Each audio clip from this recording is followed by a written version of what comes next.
In the spring of 1844, a daguerreotype emerged from a plantation manor in the Carolina Lowcountry, a photograph so disturbing that it remained hidden in a locked chest for over 170 years. The image captured a young, blind woman, daughter of one of the region's wealthiest plantation owners, surrounded by 11 enslaved men arranged in a formation that suggested something far darker than a simple portrait. When the photograph finally surfaced in 2019, discovered by a historical preservation team cataloging estate documents, it opened a wound that Carolina's elite families had spent generations trying to seal. Behind that single image lay a systematic program of forced reproduction, orchestrated under the guise of caring for a disabled daughter, that produced dozens of children whose existence was methodically erased from official records. The revelation sent shockwaves through genealogical communities, historical societies, and descendant groups, forcing a reckoning with a crime so calculated that even in the brutal landscape of antebellum slavery, it stood out as exceptionally cruel. The photograph itself showed 17-year-old Margaret Caldwell seated in an ornate chair, her unseeing eyes directed toward the camera, while 11 men stood in rigid formation behind her. Their names were listed on the back in careful script: Solomon, Marcus, Benjamin, Isaiah, Thomas, Jacob, Daniel, Aaron, Samuel, Elijah, and Moses. All were between 18 and 25 years old. All disappeared from plantation records within 5 years of the photograph being taken.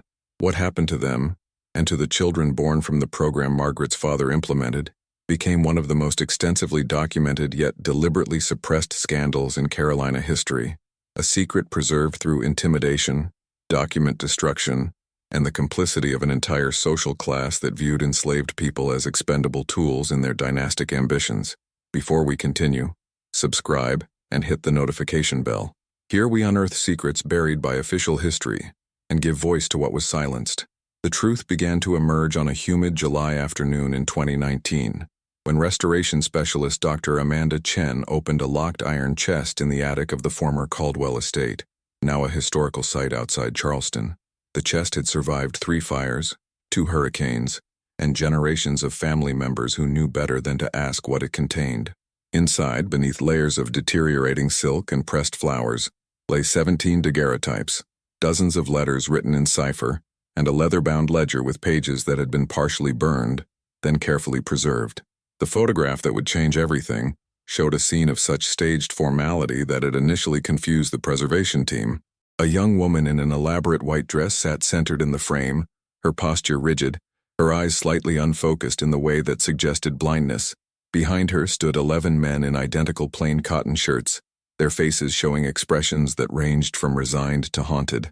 The composition was too deliberate, too carefully arranged to be casual. Someone had wanted this moment documented with photographic precision. Dr. Chen's first instinct was professional curiosity.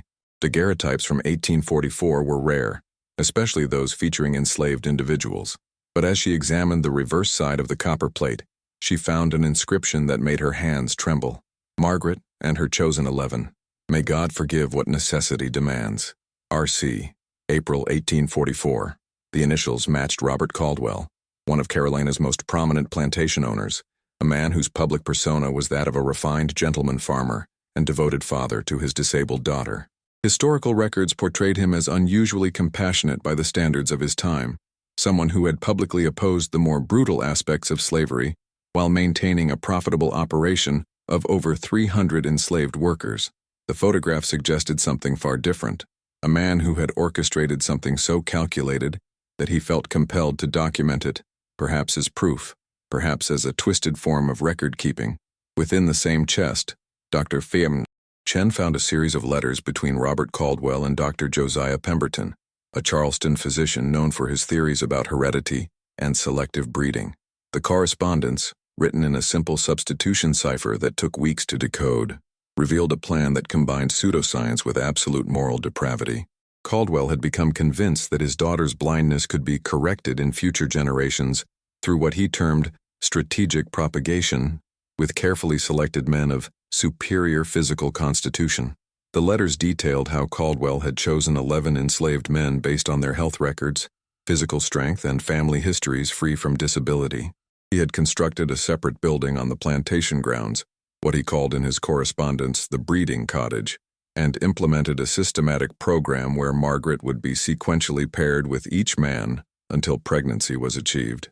The process, Pemberton's letters coldly calculated, should produce at least 20 offspring over 10 years, creating what Caldwell hoped would be a corrected lineage, descended from his daughter while maintaining his family's genetic line. What made the discovery even more disturbing were the notations in the ledger. Each of the 11 men was listed with dates, medical observations, and outcomes. Next to 7 of the names were small crosses and dates ranging from 1845 to 1848. Solomon, deceased, March 1845. Marcus, deceased, August 1845. Benjamin, deceased, January 1846. The pattern was unmistakable. As each man completed his role in Caldwell's program, he was systematically removed from the plantation and from life itself. The preservation team immediately contacted historical geneticists, forensic archaeologists, and descendant advocacy groups. What followed was an investigation that would consume 5 years and involve ground-penetrating radar surveys of the former plantation grounds, DNA analysis of over 200 potential descendants, and painstaking reconstruction of burned and water-damaged documents from multiple archives across the state.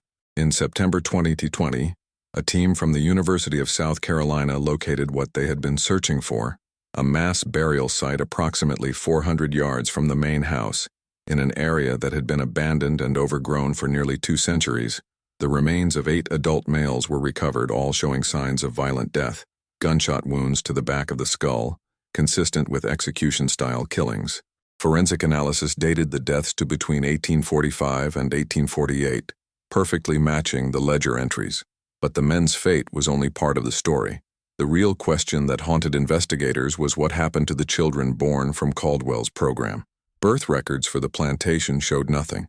Local church registries contained no baptisms. Census records listed no additional enslaved children during the relevant years. It was as if the children had never existed, a systematic erasure that suggested planning on a scale that involved not just Caldwell, but a network of complicit officials, clergy, and neighbors who knew what was happening and chose silence. The answer would emerge from the most unlikely of sources, a collection of private letters found in an attic in Philadelphia, written by a woman who had escaped the plantation in 1851 and spent 40 years trying to tell a truth that no one wanted to hear.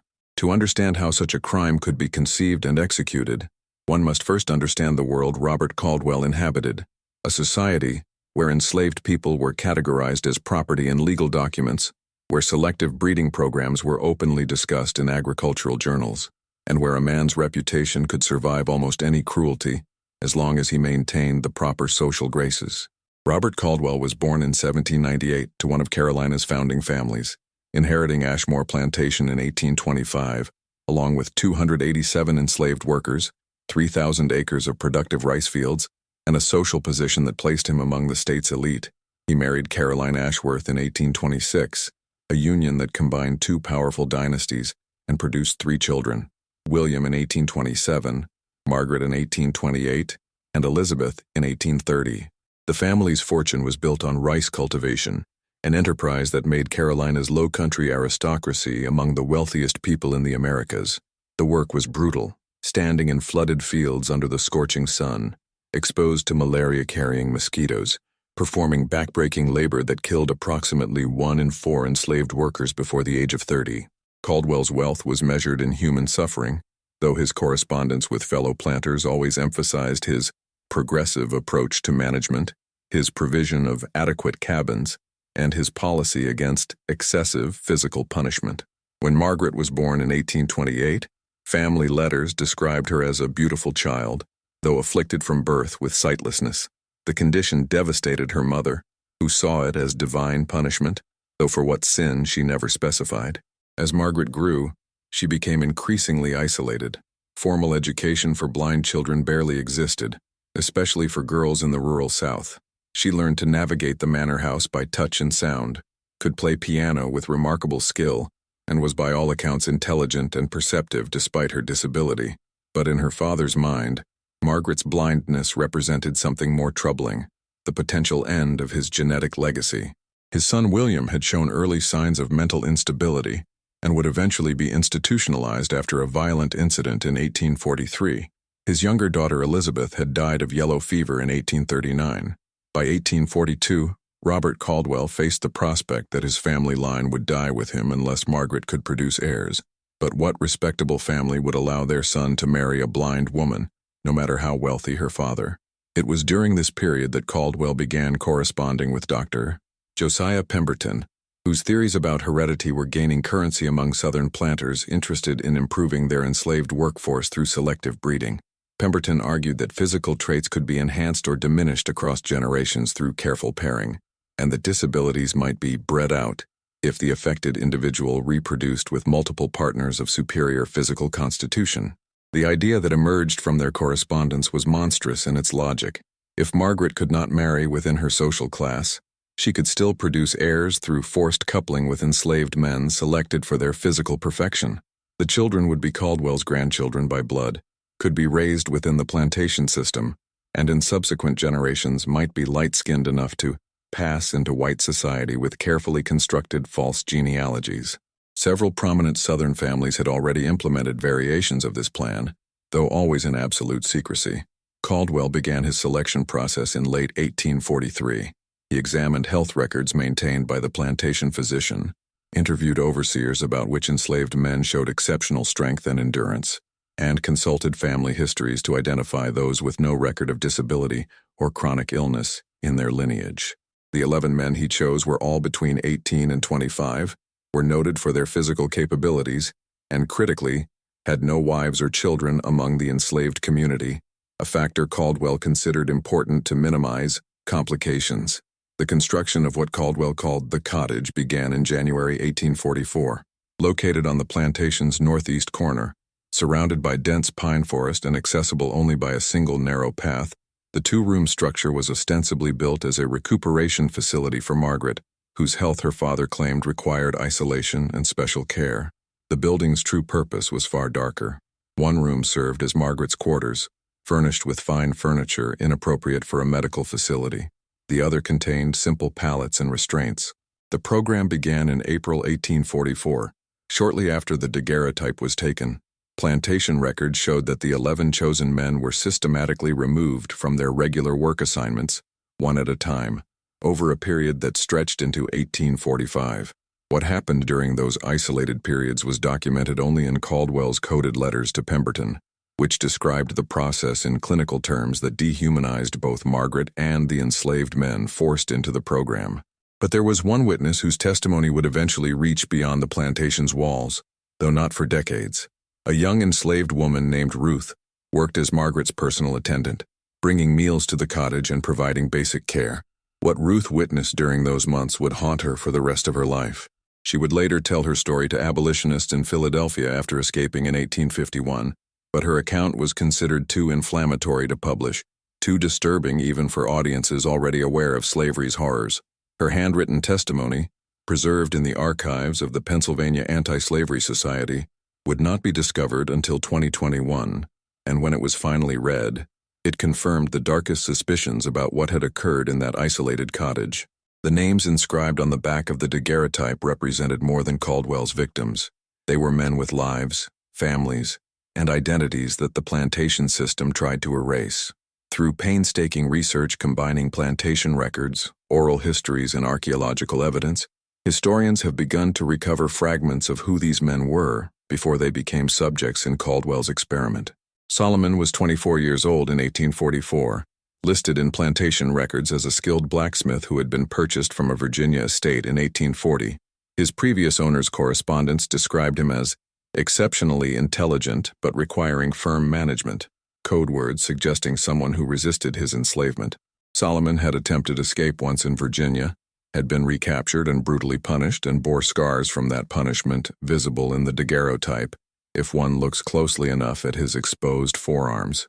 Marcus, age 22, was born on Ashmore Plantation and worked as a carpenter. His father had been sold away when Marcus was 7, a common practice to prevent family bonds from interfering with plantation efficiency. Records show Marcus had requested permission to marry another enslaved woman in 1843, but Caldwell had denied the request without explanation. Now we know why. Caldwell was already planning his program and wanted no entanglements that might complicate his designs. Benjamin, age 21, was described in overseer reports as physically strong but spiritually defiant.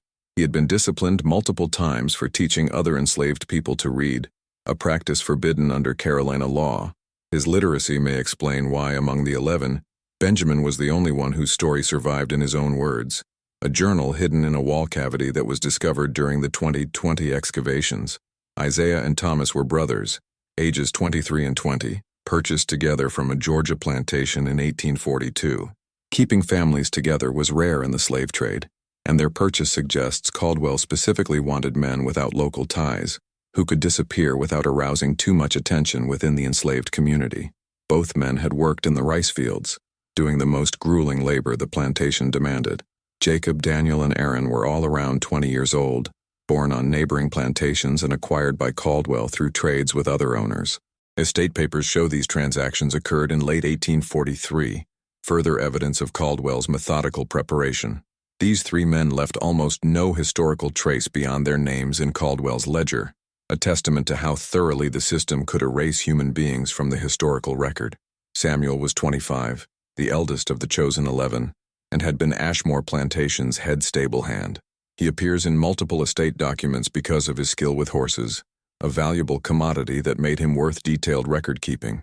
That such a valued worker would be diverted to Caldwell's program showed how completely the plantation owner prioritized his dynasty over operational efficiency. Elijah was 21, a rice field worker like Isaiah and Thomas, notable in records only for his physical size, described as exceptionally tall and robust. Caldwell's letters to Pemberton specifically mentioned Elijah as an ideal specimen for hereditary vigor. Moses, age 19, was the youngest of the 11. He had been born on Ashmore Plantation, making him one of the few with deep community ties there. His selection may have been precisely because of those ties. His disappearance would send a message to the rest of the enslaved community about the consequences of knowing too much. The daguerreotype captured all 11 men on what they likely didn't know would be the beginning of their death sentences. Their expressions, when examined closely with modern photographic enhancement, show remarkable variation. Some stare directly at the camera with what appears to be resignation.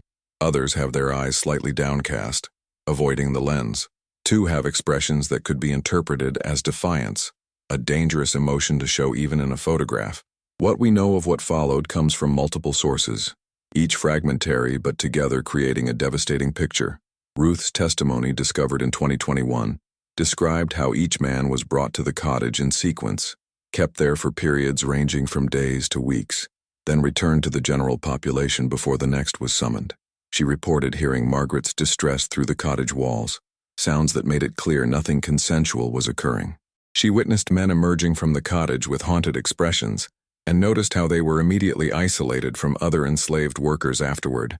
Benjamin's hidden journal, written in tiny script on scraps of paper, documented 3 weeks in early 1845 when he was confined to the cottage. His entries were cryptic, clearly written with awareness that discovery would mean death, but their meaning became clear when cross-referenced with Ruth's account. He wrote of the master's sick purpose, of Miss Margaret's tears, and of hell brought to earth by men who call themselves Christian. The plantation physician's records, partially preserved in the county archives, show an unusual pattern during 1844-1846. Multiple medical consultations regarding Margaret's health, prescriptions for laudanum in quantities suggesting she was being heavily sedated, and a series of pregnancy examinations. 3 pregnancies were confirmed in the physician's notes, though what happened to those children remains one of the investigation's most disturbing mysteries. Now I invite you to leave in the comments where you're watching from and the exact time you're hearing this story. I want to know how far these silenced accounts reach. The crosses marked in Caldwell's ledger next to 7 names represented more than deaths. They documented a systematic cleanup operation designed to ensure silence. As researchers reconstructed the timeline of eliminations, a chilling pattern emerged. Each man was killed shortly after his role in the program was completed, with intervals calculated to avoid arousing suspicion within the enslaved community or among neighboring planters. Solomon was the first to die in March 1845. The official cause listed in plantation records was fever, a conveniently vague diagnosis that could cover anything from genuine illness to deliberate poisoning.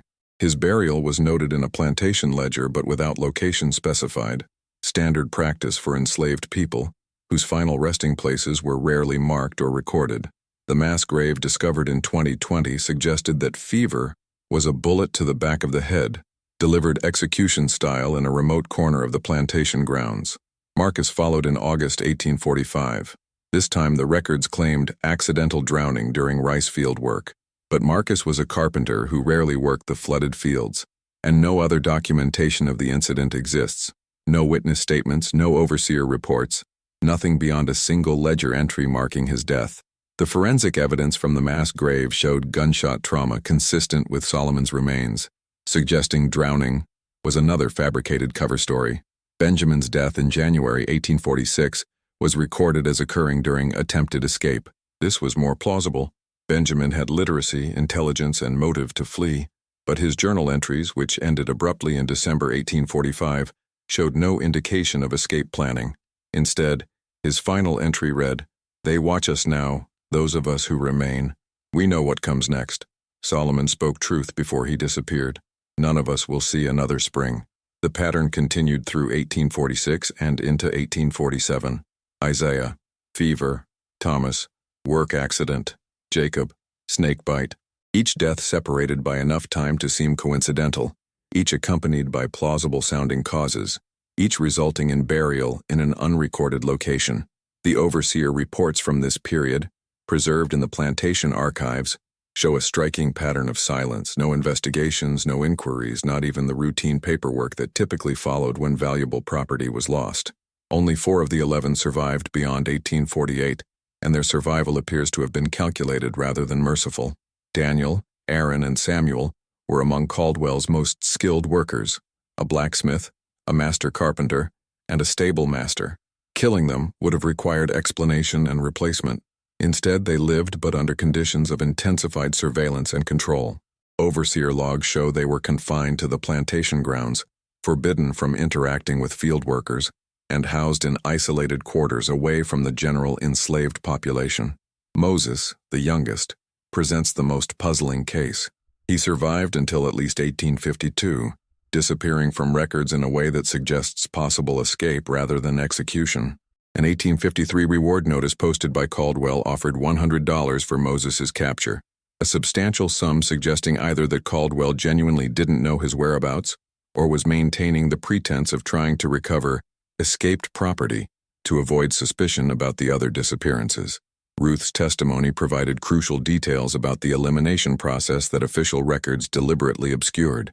She described how, beginning in early 1845, men would be summoned to Caldwell's study late at night, never to return to the general quarters.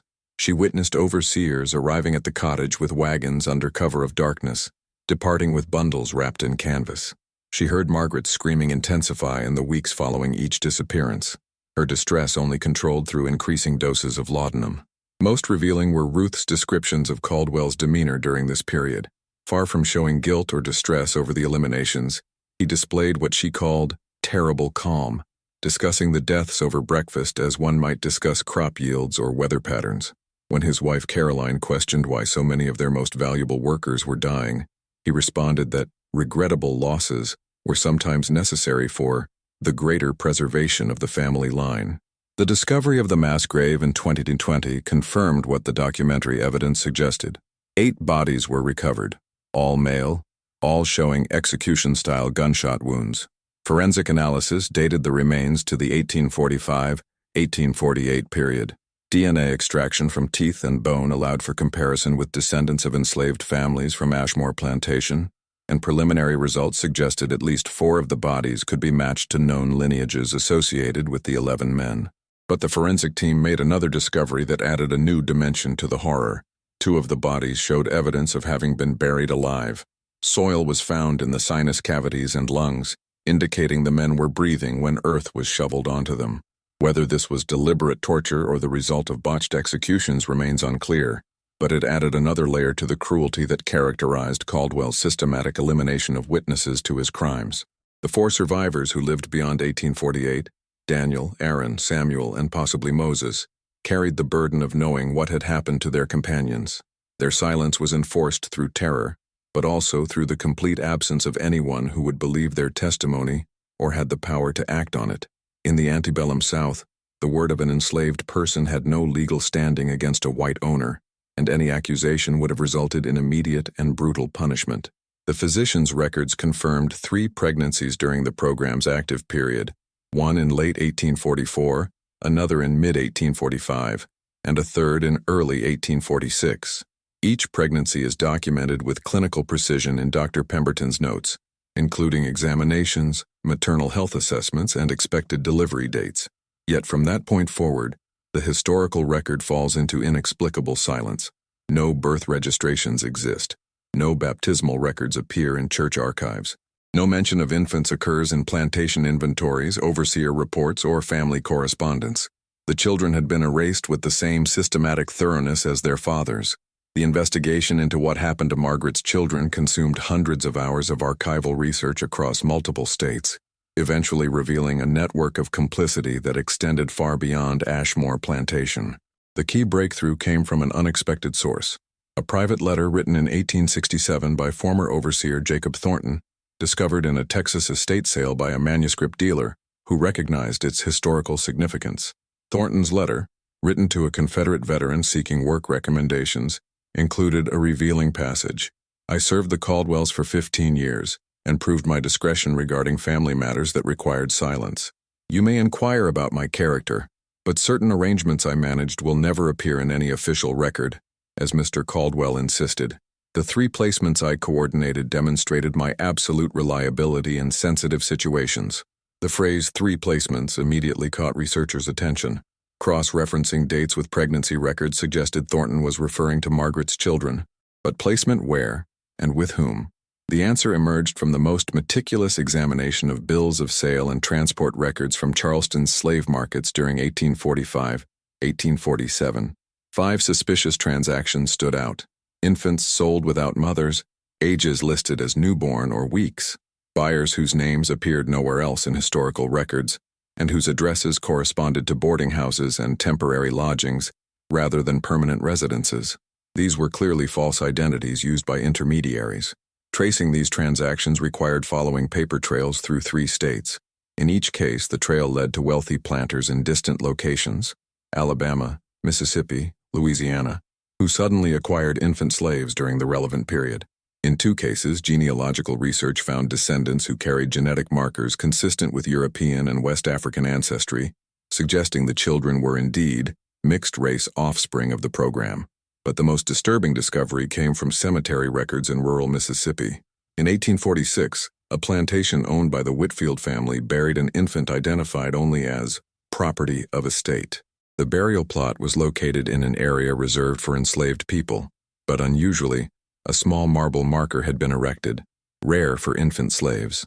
The marker read only, CB 1845, 1846.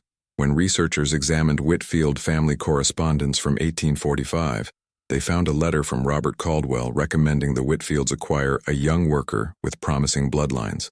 The letter emphasized that the child required special discretion and should be raised without knowledge of origins. The initials CB matched a pattern, Caldwell Bloodline, a coded identification system that allowed Caldwell to track his grandchildren's locations without explicit documentation. DNA testing of descendants from the area, combined with genealogical research, provided the first confirmed match, a woman named Patricia Hughes, living in Memphis, whose family oral history mentioned an ancestor brought to Mississippi as an infant in 1846, whose parentage was never discussed, but always whispered about. DNA analysis confirmed she carried genetic markers linking her to documented Caldwell family members. 2 other children have been tentatively identified through similar processes, though definitive confirmation awaits further DNA testing. One appears to have been sent to a Louisiana plantation, where records show an infant acquired in 1847 who grew to adulthood and had 6 children before dying in 1892. Another was traced to an Alabama estate, though cemetery records suggest the child died before age 2, buried without marker or record. The fates of Margaret's children reveal how thoroughly enslavement could destroy not just individuals, but entire potential lineages. These children grew up not knowing they were Caldwell's grandchildren. not knowing their mother was the white blind woman their father had systematically victimized, not knowing they had half-siblings scattered across the Deep South. They lived and died as property, any claim to their grandfather's wealth and status deliberately erased to preserve the fiction of racial purity that underpinned Southern society. But the most heartbreaking aspect of this erasure concerns Margaret herself. Ruth's testimony describes how Margaret asked repeatedly about the babies, her distress intensifying after each birth when no infant was presented to her.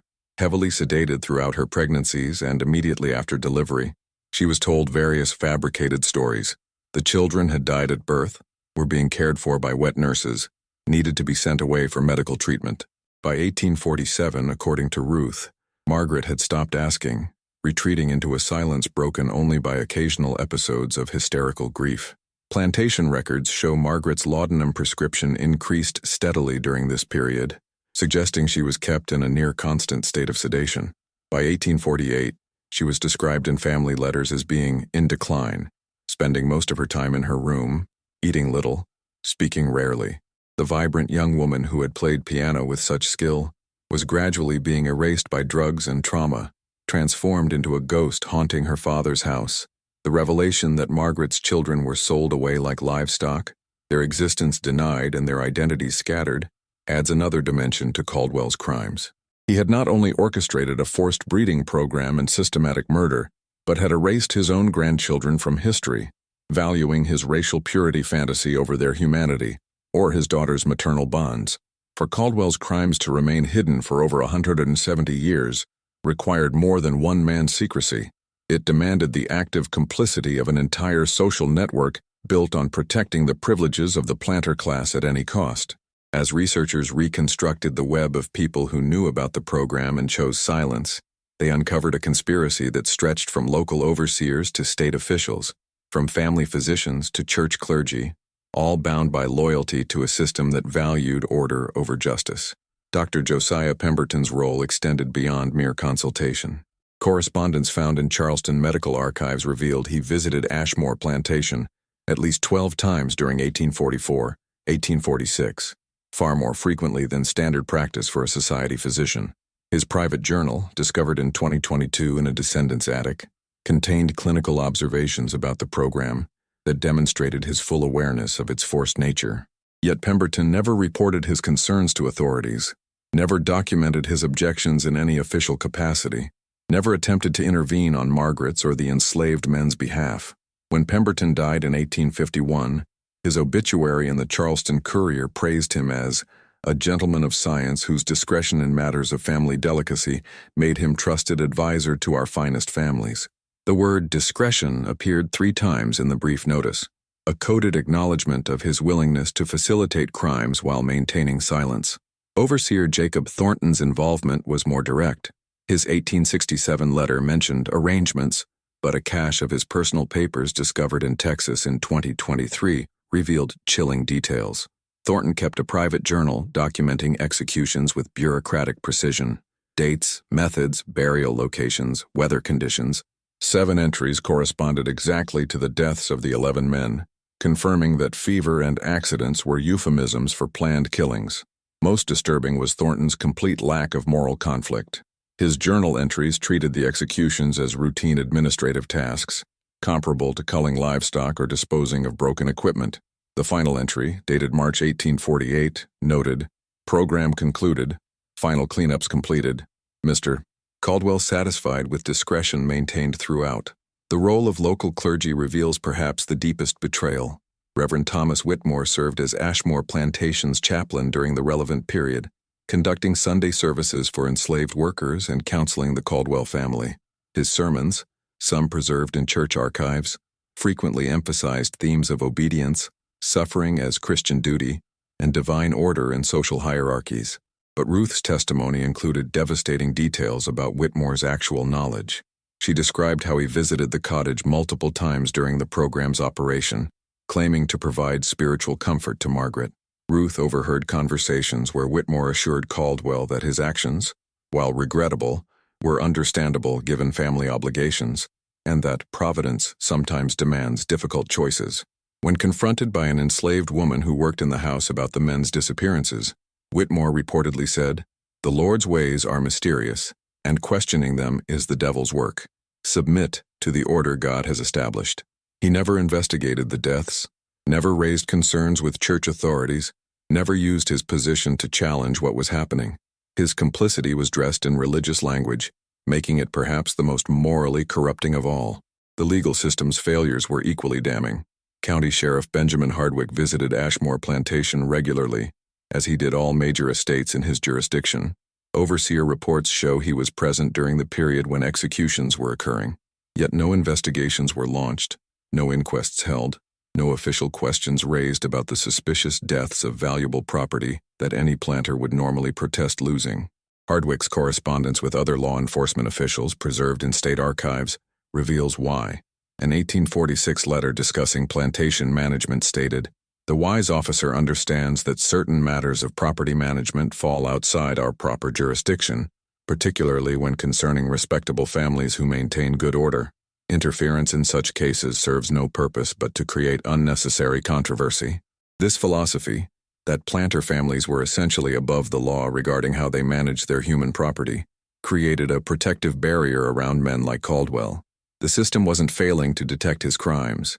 It was functioning exactly as designed to ensure those crimes remained invisible. Even Caldwell's own family participated in the concealment. His wife Caroline's letters to relatives found in family archives never directly mentioned the program but contained revealing silences. In one 1846 letter she wrote, "Margaret remains unwell, though Robert assures me the treatments prescribed are necessary for family considerations I cannot quite grasp. I have learned not to ask questions about matters Robert deems beyond my understanding." This willful ignorance, choosing not to know what could not be denied once acknowledged, characterized much of the conspiracy. The enslaved community at Ashmore knew, obviously. Neighboring planters likely suspected. Local officials certainly noticed patterns. But a collective agreement to maintain fiction over fact allowed the crimes to continue undisturbed. The most haunting evidence of this conspiracy came from a source discovered in 2024, a meeting minutes book from the Lowcountry Planters Association, a social club where elite plantation owners discussed agriculture and politics. A brief entry from October 1847 noted, "Discussion of breeding programs and heredity theories. General agreement that discretion in such matters serves all families' interests. Member concerns about certain approaches resolved through private consultation." If this story has gripped you so far, please leave a like. It helps Margaret's story reach more people.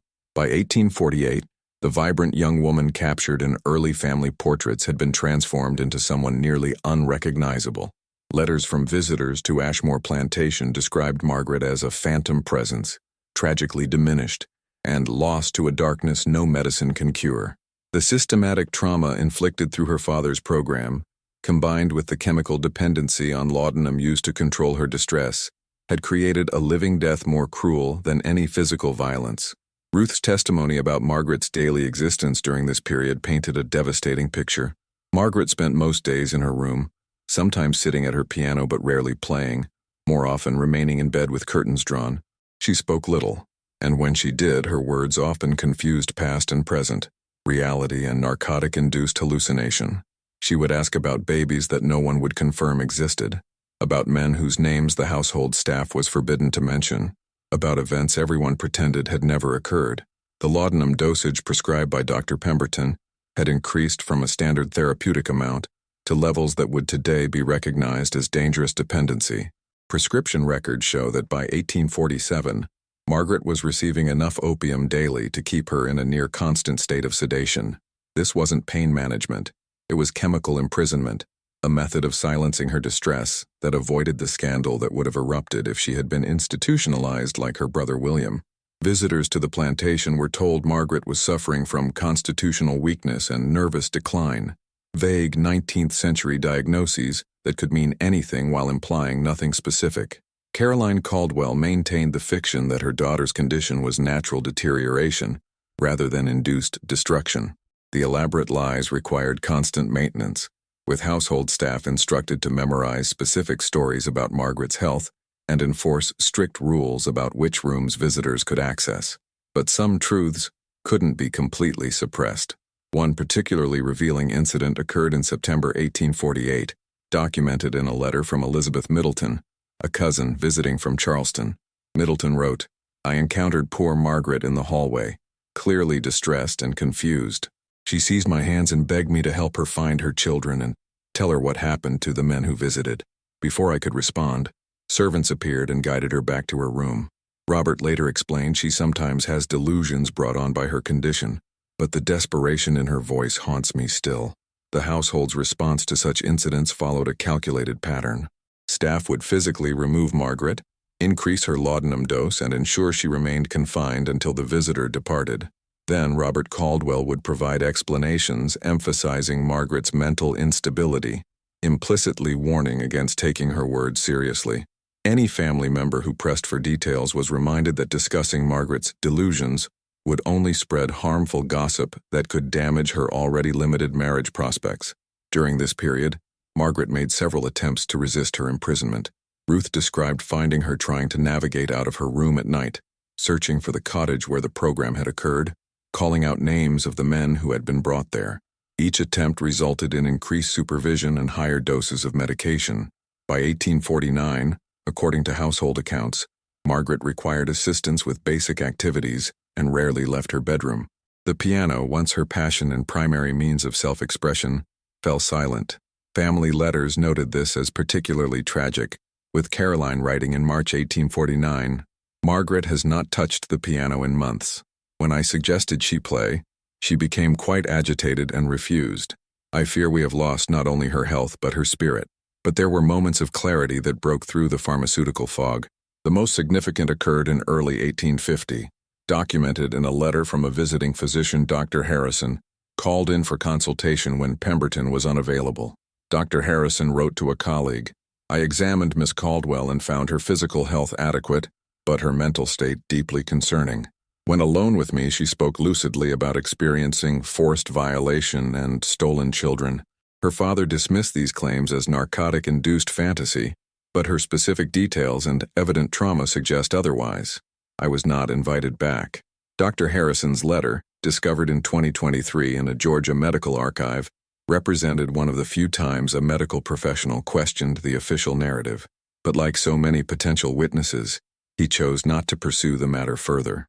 The social cost of accusing a prominent planter of crimes against his own daughter, and by extension his property, was too high. Harrison returned to his practice and never mentioned the incident again in surviving correspondence.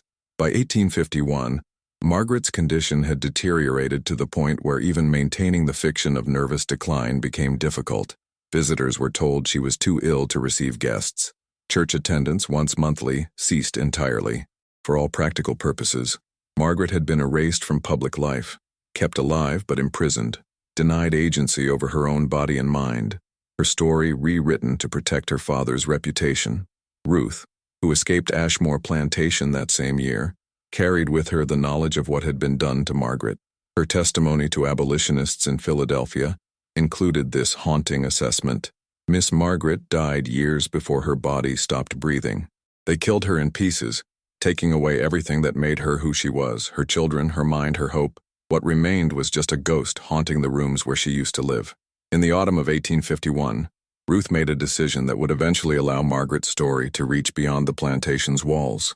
After witnessing 7 years of systematic horror, she fled Ashmore Plantation using an escape route through the Underground Railroad network, eventually reaching Philadelphia, where she connected with the Pennsylvania Anti-Slavery Society. Her journey took 3 months, involved multiple close captures, and left her permanently separated from family members who remained enslaved in Carolina. What made Ruth's testimony especially valuable to researchers was its detail and consistency. Unlike many survivor accounts that had been shaped by abolitionist editing for maximum emotional impact, Ruth's written statement, discovered in 2021 in an archive box mislabeled as General Plantation Correspondence, was presented in her own voice with minimal editorial intervention. The document ran to 47 handwritten pages, dense with specific dates, names, and descriptions that could be cross-referenced against other historical sources. The Pennsylvania Anti-Slavery Society initially saw Ruth's account as potentially explosive ammunition for their cause. Here was direct testimony about one of the South's supposedly enlightened planters engaging in systematic sexual violence, forced reproduction, and murder. Society members debated whether to publish her full testimony, seeing it as proof that even the most civilized aspects of slavery concealed monstrous crimes. But the debate revealed deep divisions within the abolitionist movement about how to present such stories. Some argued that Ruth's account was too disturbing, that its explicit details about sexual violence would alienate potential supporters who could accept general condemnations of slavery, but would be repulsed by specific horrors. Others worried that focusing on exceptional cruelty might allow slavery's defenders to claim such cases were anomalies rather than systemic features. The issue went beyond squeamishness. Prominent Society member James Miller McKim worried in an 1852 letter that publishing Ruth's full testimony could endanger other escape networks. If we identify specific plantations and recent crimes, slaveholders will intensify their security measures and potentially trace Miss Ruth's escape route, endangering those who assisted her and those who might use the same paths in future. Most significantly, there was concern about credibility. William Still, the Society's secretary and himself a formerly enslaved person, wrote in his diary, "Ruth's account rings true to those of us familiar with slavery's realities, but its very extremity may cause skeptics to dismiss it as abolitionist fabrication. We must consider whether including such testimony serves our cause or provides ammunition to those who already call us liars and exaggerators." After months of debate, the Society made a decision that would keep Margaret's story hidden for another 170 years. They filed Ruth's testimony in their archives without publication, using only sanitized versions of plantation abuse stories in their public materials. A notation on the documents folder read, "Too specific for current use. Preserve for historical record." This decision reflected the painful compromises abolitionists often faced. They needed to maintain credibility with Northern audiences who might support gradual emancipation, but would recoil from descriptions of specific atrocities. They needed to protect escape networks and refugee communities, and they needed to balance immediate tactical concerns against long-term historical preservation. Ruth herself understood these concerns, but the silence weighed heavily on her. In an 1854 letter to a fellow escapee, she wrote, "I told them everything, thinking the truth would help free others, but they say the truth is too terrible to be believed, that it will hurt more than help. So Miss Margaret's suffering continues to be secret, and the men who died have no voice, and I wonder what purpose was served by my speaking at all." Ruth lived in Philadelphia for the rest of her life, working as a domestic servant and later as a teacher for formerly enslaved children. She married in 1856, had 4 children, and became active in women's suffrage movements after the Civil War. But she never stopped trying to tell Margaret's story. Letters to newspapers, conversations with sympathetic journalists, attempts to interest historians, all met with the same response. The story was too disturbing, too specific, too difficult to verify, too politically complicated. By the time Ruth died in 1893, she had seen slavery abolished but had not seen justice for Margaret or the 11 men whose deaths she had witnessed. Her obituary in the Philadelphia Tribune made no mention of her most significant testimony, describing her only as a respected member of the community who had escaped bondage in her youth and dedicated her life to education. The Pennsylvania Anti-Slavery Society's archives were eventually donated to the Library Company of Philadelphia in 1922, where they sat largely unexamined for decades. Ruth's testimony was buried in boxes of correspondence, classified in ways that made it difficult to find without knowing exactly what to look for. It wasn't until a 2021 research project specifically focused on women's testimonies about sexual violence during slavery that graduate student Jennifer Park discovered the mislabeled folder and recognized its significance. Park's discovery triggered the chain of research that eventually led to the 2019 finding of the daguerreotype, the excavation of the mass grave, and the broader investigation into Caldwell's crimes. Ruth's testimony provided the roadmap that allowed researchers to know what to look for, where to dig, which archives to search. Without her voice, preserved despite decades of silence, the truth might have remained buried forever. The irony is painful. Ruth risked everything to tell a story that abolitionists deemed too terrible to share, and that story remained hidden until long after everyone directly involved was dead. Her testimony couldn't save Margaret, couldn't punish Caldwell, couldn't prevent similar crimes on other plantations, but it did eventually serve the purpose Ruth had hoped for. It ensured that what happened at Ashmore Plantation would not be completely erased from history. The full revelation of Robert Caldwell's crimes came in waves between 2019 and 2024, each new discovery forcing broader reckonings about slavery's hidden histories. The daguerreotype's discovery made headlines initially as a curious historical artifact, but as researchers connected it to Ruth's testimony, forensic evidence, and archival documents, the story transformed from academic interest into a catalyst for difficult conversations about historical memory and contemporary responsibility. Margaret Caldwell died in 1867, at age 39, never having recovered from the trauma inflicted by her father's program. Her death certificate listed consumption as the cause, but family letters suggest she essentially wasted away, her final years marked by continued laudanum dependency and complete withdrawal from life. She was buried in the Caldwell family plot with a gravestone that read simply, Margaret Caldwell, 1828-1867, beloved daughter. No mention of children, no acknowledgement of her suffering, just the generic sentiment that marked so many women whose stories were deemed too complicated for public memorial. Robert Caldwell survived until 1876, dying at 78 as a respected elder of the community. His obituary in the Charleston News praised his progressive approach to plantation management and his dedication to family honor. He lived long enough to see slavery abolished, his plantation confiscated during Reconstruction, then returned after political changes, and his reputation intact among the social class that had protected his secrets. He died believing his crimes would remain hidden forever, his genetic legacy preserved through grandchildren he had sold into slavery, but tracked through coded records. The revelation of his crimes in 2019-2024 sparked immediate controversy. Caldwell descendants initially disputed the findings, hiring lawyers to challenge the research methodology and demanding that excavations stop. A 2020 lawsuit attempted to prevent DNA testing of potential descendants, arguing it violated privacy rights. The lawsuit failed, but it highlighted how uncomfortable truths about ancestry continue to divide communities, even generations after the original crimes. The most significant impact came from descendant communities themselves.